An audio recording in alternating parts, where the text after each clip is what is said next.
Assalamualaikum warahmatullahi wabarakatuh.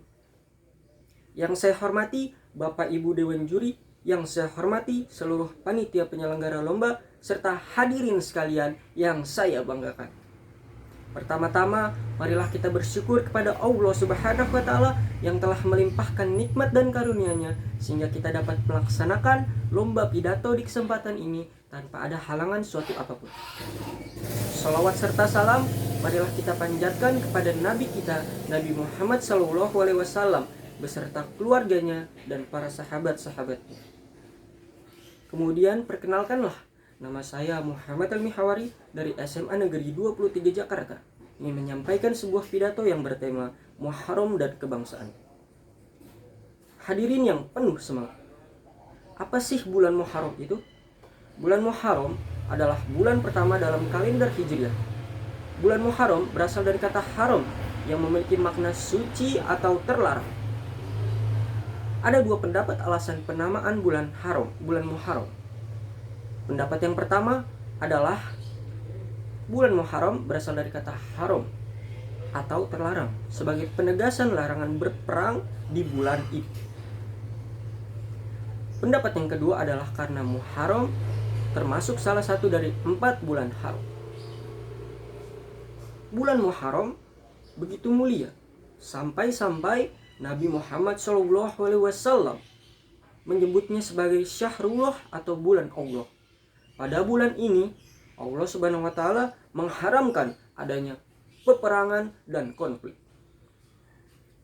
Imam Fakhruddin Ar-Razi dalam tafsir Al-Fakhrur Razi juz 16 halaman 53 menjelaskan bahwa setiap perbuatan maksiat di bulan ini akan mendapat siksa yang lebih dahsyat. Begitu pula sebaliknya, perilaku ibadah kepada Allah Subhanahu wa Ta'ala akan dilipat gandakan pahalanya.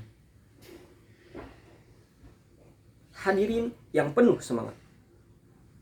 Awal mula perhitungan tahun baru Islam terjadi pada masa kenabian. Tepatnya 6 tahun setelah wafatnya Nabi Muhammad SAW. Masyarakat Arab sering menamai kalender Islam atau Hijriah menurut kejadian-kejadian penting atau peristiwa penting yang terjadi pada saat itu.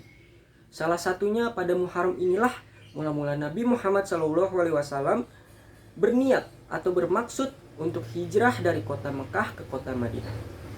Tonggak hijrah inilah yang menjadi awal mula berdirinya masyarakat Islam yang mandiri dan berkedaulatan di kota Madinah. Berdasarkan peristiwa tersebut, maka Muharram dijadikan bulan pertama dalam kalender Hijriah. Adapun peristiwa-peristiwa penting di bulan Muharram diantaranya: 1. Allah menerima taubatnya Nabi Adam. Yang kedua, berlabuhnya kapal Nabi Nuh di Bukit Zuhdi. Yang ketiga, Nabi Ibrahim diselamatkan dari siksa Raja Namrud. Yang keempat, Nabi Yusuf dibebaskan dari penjara Mesir. Yang kelima, Nabi Yunus dikeluarkan dari perut ikan paus. Yang keenam, Nabi Ayub disembuhkan dari penyakit kulitnya. Dan yang ketujuh, Nabi Musa diselamatkan dari Fir'aun di Laut Merah. Hadirin yang penuh semangat. Pada bulan Muharram ini kita harus meneladani kisah hijrah Nabi Muhammad SAW yang melahirkan peradaban dan periode keemasan di Madinah. Begitu juga dengan kita harus menjiwai watak kepribadian kaum muhajirin dan kaum ansor yang begitu mengagumkan, yaitu jiwa saling tolong menolong, jiwa saling menyayangi dan mengasihi, dan saling berkomitmen melalui piagam Madinah untuk acuan mensejahterakan bangsa. Menurut para ulama, ada beberapa amalan-amalan penting di bulan Muharram. Di antaranya adalah 1. Melakukan sholat, baik sholat wajib maupun memperbanyak sholat sunnah. Yang kedua, berpuasa. Melalui berpuasa kita berempati terhadap para nabi dan juga melatih kesabaran, melatih keuletan, melatih ketangguhan, dan sebagai perisai emosi agar tidak menjadi bangsa yang pemarah, tapi menjadi bangsa yang damai, penuh kasih dan sayang. Yang ketiga, kita diharuskan bersedekah. Yang keempat, kita diharuskan menyambung silaturahim. Yang kelima, kita diharuskan untuk mandi atau membersihkan diri. Yang keenam, memakai celak mata. Yang ketujuh, menjenguk para ulama baik yang masih hidup maupun yang sudah meninggal. Yang kedelapan, menambah nafkah keluarga. Yang kesembilan, menjenguk orang sakit. Yang kesepuluh, memotong kuku. Yang kesebelas,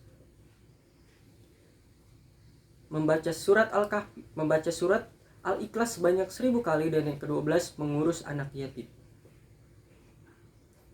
Hadirin yang penuh semangat, di bulan Muharram ini,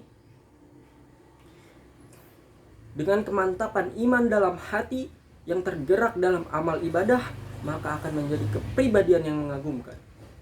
Bangsa Indonesia membutuhkan hijrah kebangsaan yang lebih bermoral, menjadikan bangsa yang cerdas sesuai dengan cita-cita bangsa. Pada yang saya sampaikan di atas, marilah kita bangkit dan tingkatkan penghayatan terhadap tahun baru Islam ini. Marilah kita bangkitkan motivasi hijrah kebangsaan dari yang berperilaku buruk menjadi bangsa yang berkepribadian, menjadi bangsa yang saling merekatkan persaudaraan, saling mengerahkan potensi secara maksimal untuk membantu orang lain, membantu agama, dan membantu negara. Sekian, apabila ada kata-kata yang salah, mohon kiranya untuk dimaafkan. Wassalamualaikum warahmatullahi wabarakatuh. Terima kasih.